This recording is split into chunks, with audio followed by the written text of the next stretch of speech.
Šodien Jomas iela ir pats Jūrmalas centrs un pilsētas galvenā pastaigu vieta.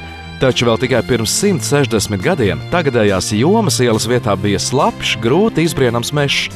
Zemnieki šeit ganīja lopus un nekas neliecināja, ka reiz te mutuļos izklaides pasākumi un zels tirdzniecība. Savas pastāvēšanas laikā Jomas iela pieredzējusi daudz. Gan pirmo latviešu simfoniskās mūzikas koncertu Horna dārzā, gan lielo ugunsgrēku 1913. gadā, gan padomju laika slavenos kurorta svētku gājienus. Gadu gaitā Jomas iela kļuvusi par savdabīgu Jūrmalas vizītkarti.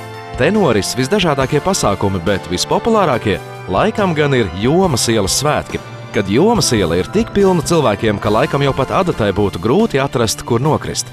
Ielas malās dižojas estrādes, skan mūzika, dziesmas, rit dejas un svētku prieks no Jomas ielas pārnesas pat uz pludmali, kur svētku laikā no smiltīm paceļas puķi, fantastiskas pilis un staigā ziloņi.